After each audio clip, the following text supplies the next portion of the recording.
Auto Expo 2025 is off to a great start, or should I say an electric start, with the country's largest car maker finally entering the EV phase. It is the Vitara that has made its unveiling debut here in the country, and to speak to us more about it is Maruti Suzuki's Partho Banerjee. Partho-san, thank you so much for taking the time out and speaking to us. Partho-san, how important is this model for Maruti Suzuki and overall the country's automotive landscape? See, first of all, we made a commitment to the customer that we are coming in the electric vehicle segment. We have launched it, and I think this product is an amazing product, a pure e-born platform. We have created it. Having two battery packs can go up to a range of 500 plus kilometers. Sit inside the vehicle, you feel like you're in a private jet cockpit. Interiors are plush, very amazing, and from outside, it's a head turner. That much I can only say.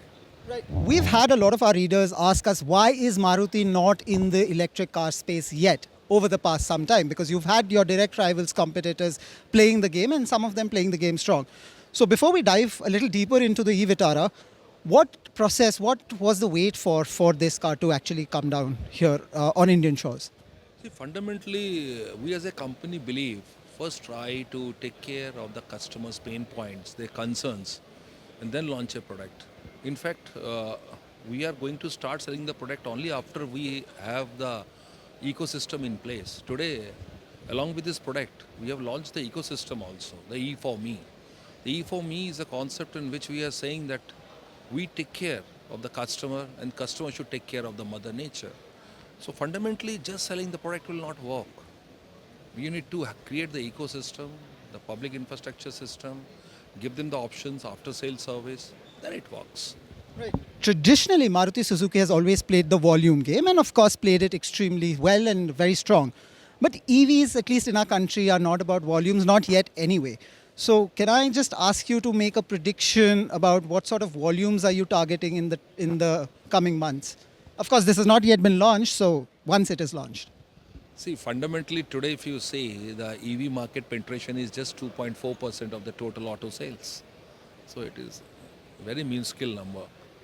I think fundamentally whosoever creates the ecosystem, infrastructure will be able to increase the sales of the electric vehicle. And we being the market leader, we feel it, we are going to create the ecosystem and then we are going to give the wonderful product which we have created. I'm sure this will take the EV sales altogether to a new height. Right. You said customer at the core of everything that Maruti Suzuki does. When you were considering an electric model, now what sort of customer feedback did you get, especially those here in India? What were the concerns and how does this car then address those concerns? Fundamentally, three key concerns were there. One, the customer was worried about the range of the product, the electric vehicle, because he feels that the range which is being told by the OEMs, actually when it is on the road under the harsh conditions, it drops drastically and many people had very bad experiences. Second thing was the anxiety that if I am on the road and suppose I run out of power, will I get a public infrastructure to take care of that? That was the second thing.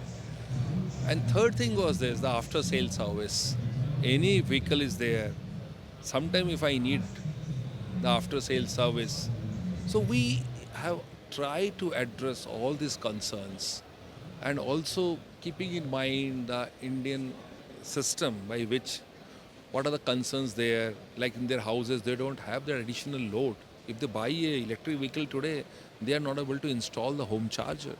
So we have created a very smart home charger in which whatever your load capacity is there, you can retune it and it will work. So all these things, the pain points which are there, if you don't address it, it will not going to kickstart. Right, a smart charger with the e-Vitara. In your presentation earlier today, you also mentioned a range of around 500 kilometers, at least with the larger battery pack. What about the service network? Now, Maruti has a very robust service network, but that's for conventional models. This technology is still relatively new in the country. So what are you doing on that front? We are going to offer the after sales service in 1,000 cities from the beginning of the start of the sales. 1,000 cities. So that almost covers the whole India. So what we are trying to assure our customer is this, that the concern of whether I will get a public charging network, whether I will get a charging facility, just keep it aside. Buy this product. Maruti is there to back you. Right. So buy the product. Maruti is there to back you. Gets me to the final question. Now, it is an electric focused strategy, but it's not an electric only strategy. You also have strong hybrids. You have CNG technology. You have a focus on the SUV body type. There is also some talk about hydrogen technology, but not so much. But essentially, you have these technologies, the new age technologies. Now, Maruti Suzuki has always been a brand that's, well, often called the common man's car. With all of these advanced technologies, do you think Maruti Suzuki is sort of gunning for the attention of the premium customers and somewhere alienating the buyers, say in the semi-urban or rural areas? Again, I will reiterate, when we are going to start the sales, we are not going to bifurcate top 10 cities or top 20 cities. We are telling that 97% of the market where the EV sales are happening through our Nexa channel, we are going to start in all the places. So we are not going to differentiate. Second thing which you asked is the strong hybrid other things. Again, being the market leader, we feel that there will be all need to be technologically agnostics, need to be form agnostics, all type of shapes will work. Let us give the options to the customer and let the customer decide. So it's not like that Maruti don't believe in this technology or that technology. We need to offer all the technologies. Let the customer decide. Partho-san, really looking forward to how you price this car because the price has not yet been told. But for now, thank you so much for taking us through the car and your time. That was Partho-san talking to us about the e-Vitara from Maruti Suzuki. The launch is not happened yet. It's just the unveil. But he says that this car will actually galvanize the market for Maruti Suzuki for the electric vehicle segment in our country. Now remember, the e-Vitara will be manufactured in India for the Indian market, but will also be exported to Europe, Japan, and many other countries. What do you make of the Maruti Suzuki e-Vitara? Do let us know. For now, though, this is the Maruti Suzuki e-Vitara.